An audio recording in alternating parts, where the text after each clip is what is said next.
Hey guys, this is Wellhater. I'm putting out another video for you guys today. This one is on CCNA Part 2, so the second course that they offer in the CCNA certification. This is a Chapter 2, Configuring IPv4 Static and Default Routes. Excuse me, I just ate. I'm going burpy. This is Packet Tracer 2224. Here we go. Looking at the topology diagram, how many networks are in there in total? There are 5. 1, 2, 3, 4, and 5. How many networks are directly connected to R1? There is 1, 2. How many are connected to R2? 1, 2, and 3. How many are on R3? We got this one and this one. How many static routes are required by each router to reach networks that are not directly connected? So what routes or what networks does R1 not know about? Doesn't know about that one up there. It doesn't know about this one, and it doesn't know about that one because they are not directly connected. R2, same thing. Anything he's not touching, he don't know about. He doesn't know about this one. He doesn't know about that one. And for R3, R3, he doesn't know about anything that's not directly connected to him, which would be R2's LAN, R1 LAN, and the WAN link between R2 and R1. Test connectivity to R2 and R3 LANs by pinging PC2 and PC3 from PC1. Got that pulled up here. Let's do that.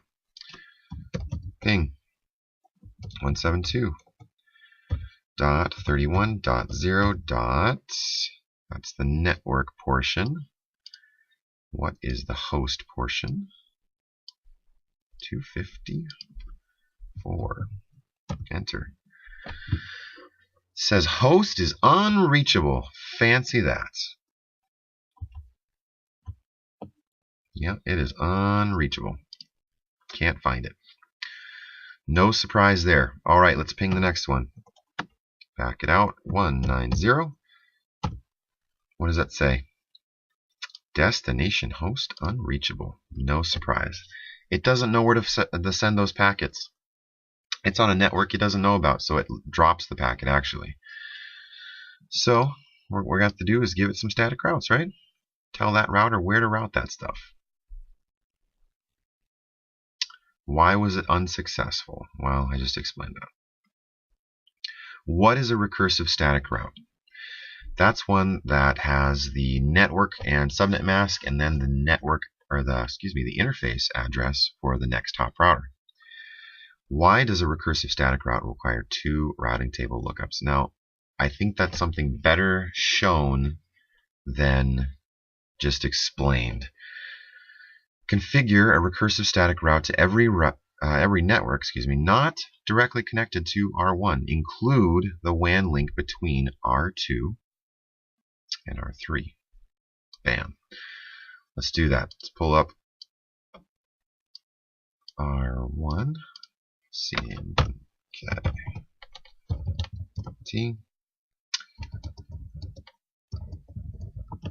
Okay.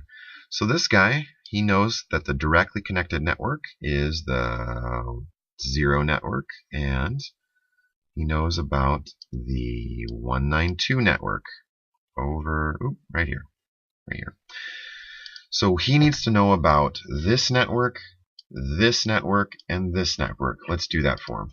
So we're going to say IP route, then we're going to give the network address. Network address that it's trying to reach, it's a /24, so we're going to do that in dotted decimal, which is 0. And then it has to have the interface ID of the next top router, which is that guy right there.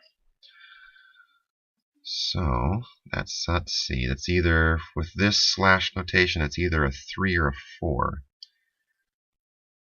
192.3. Yep, 192.3. And we can check that for SE000 or S000. Yep, 193. Okay, so we got 172.31.1 1.193. Enter. Now let's do that show command again. Okay.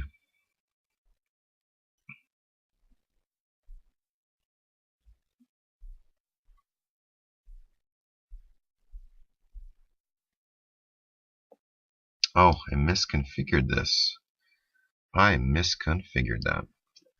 So we're going to do this. We're going to arrow over. Fat fingers, it happens. That's why we do that. Show IP. Do show IP route.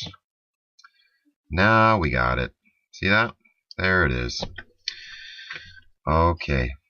So what is a recursive lookup? That's a lookup that causes the router to have to look through the routing table twice.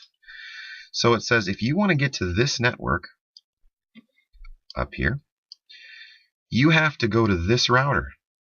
Well, which interface do I have to go out? How do I get to that router? Then it has to look through the list again. Where's the 193 router? Which network is that on? Oh yeah, it's on this network. Okay, so if the 193 router interface is on this network, we're just going to follow that, is directly connected to, serial 000. So I forward out, if I have to get to this network, I have to forward it out this interface. So that's a recursive lookup. It has to look it up twice. Why? Because it doesn't give the exit interface. It just gives the next hop router, which is a sloppy way of putting in a static route, I think, anyway. Okay, let's do the next one. We're going to just press the up arrow, so we're going to get ourselves a couple, or just get ourselves an easy way of doing this thing.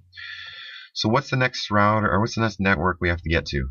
Right here, 172.31.1.196.